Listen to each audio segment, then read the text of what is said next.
Clifton, Jo, well, things have certainly moved on since we last saw you. One of our frontrunners has gone. What did you make of what happened at the weekend? I only have two things to say. Yeah. One, people, you have to vote, otherwise, you know, no one is safe. And two, judges, some of them in particular, watch your scoring, otherwise we're going to have words. OK, thank you. Yeah, she'll be round. OK, let's talk about Debbie and Giovanni's tango.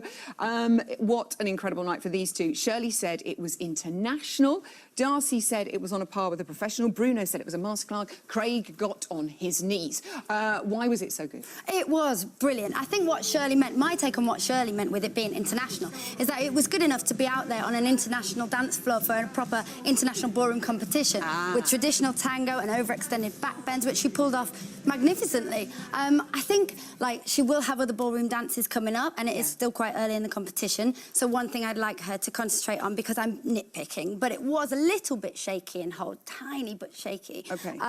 She's got to keep her hips and her shoulders offset, but parallel to Giovanni's all the time, and be careful not to go off. It's like the axles in the car between the wheels. Yeah. If one of them slightly skew with, you have to go get your car sorted out because it's not easy to drive. Lovely analogy there from Jo. It's not easy for Giovanni to drive her if she's slightly off sometimes. OK, and so only sometimes. Get that, we get that. Molly and AJ, obviously tough weekend for those two.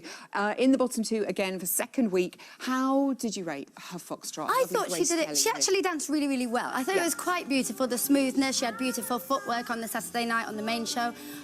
Two things again I would like her to improve on. Core a little bit more, so it's just been Halloween, so let's pretend there's a witch's hand with witch's nails. Okay. Imagine it goes near your belly, and so you're pulling that in, and then turn the hand upwards. Oh. And that's on. Shove it up. That's how you should feel inside, without lifting your shoulders. So let shoulders down. There. Yeah. Oh, yeah. See, that's the thing when you go up. You think no, but you've got to so keep relax that. the shoulders, but feel like claw in and up. And the second thing, really quickly, is that she tends to lose her left hip instead of keeping it in front of the man and having that curve out to the left. Line, like and that's what really causes her to get her arms. And then her arm goes too straight. Yeah. OK, brilliantly explained. Gemma and Aliash and their salsa.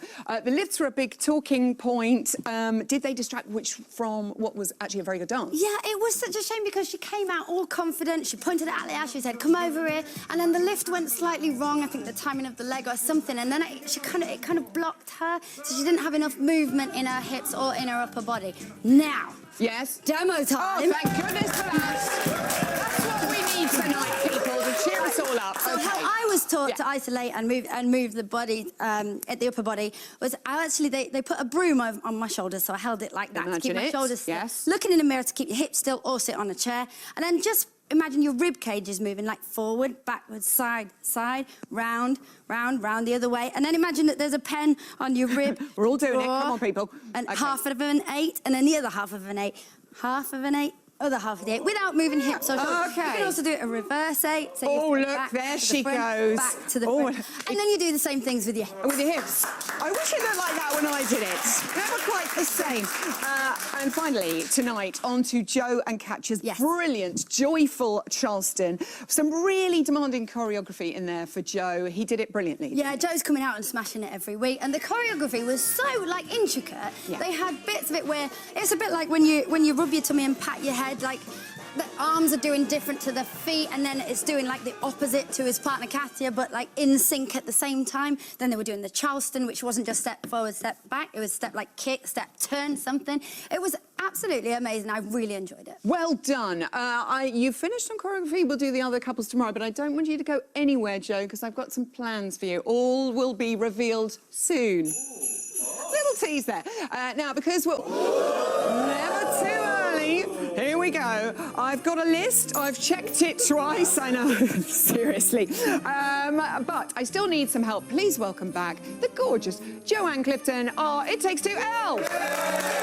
Oh, give us a little, oh, I love it. England. It is just like Christmas morning here. Who or what even will we find in our stockings? Celebrity number 1, please reveal yourself. Ho, ho, ho. Yes! He's back!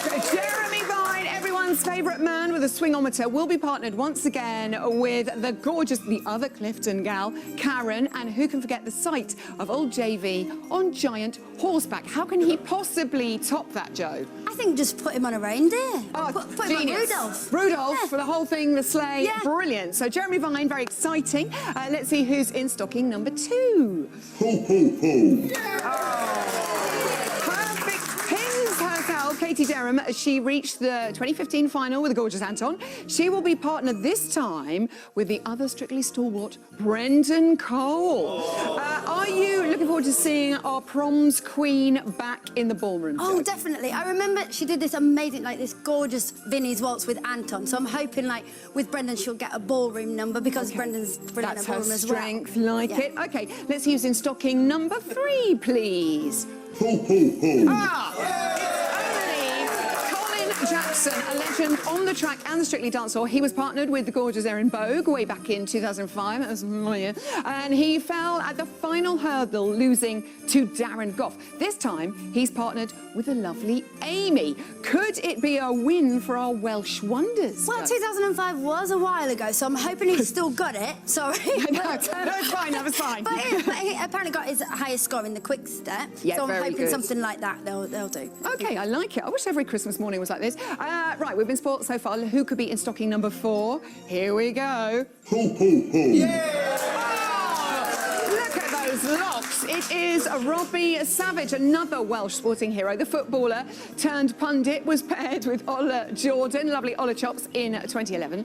This time, he'll be taken to the floor with Diane. Now, we know he's capable of some fancy footwork. How will he still show some form on the Christmas special? do you I think Joe? so, and I think that the fact that he's a footballer, he's really competitive. I think that'll help him, especially with Diane. There'll be an explosive match. Ooh, has he still got hair like that, Savage? Yeah, possibly. No, a perm.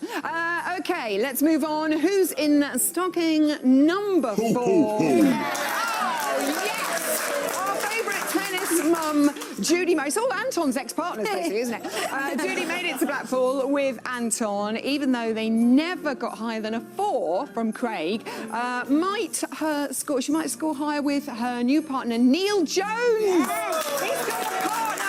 I'm so happy to see Neil with a partner. It's going to be amazing. But all I remember of Judy is, like, Anton just, her feet hardly touch the floor, apart from when he would, like, chuck her and she'd just glide on the floor. I remember doing that plank move. Yeah, Yes, exactly. Very brilliant. We'll see if that was our comes out favourite. in the Christmas Okay, special. time for our final celebrity, who is in stocking number 6. Ho, ho, ho. Only Kimball's. She was in the audience on Saturday, perhaps a little tease. Kimberly Walsh, the Girls Aloud star, made it all the way to the 2012 final, scoring 3 40s along the way, and she will be reunited with her darling partner, Pashpot. Can they take the Christmas crown, Joe? They could do, it's very possible. Now, I remember Kimberly because that was the first time I sat in the Strictly audience and watched Strictly. So I remember her being amazing, especially with Pasha. It's just going to be magical. There we go, people. You can find out who will be on top of the tree on Christmas Day in just 49 sleeps away. Yes. Thank you very much, Joe. Merry Christmas, girl. I don't know why.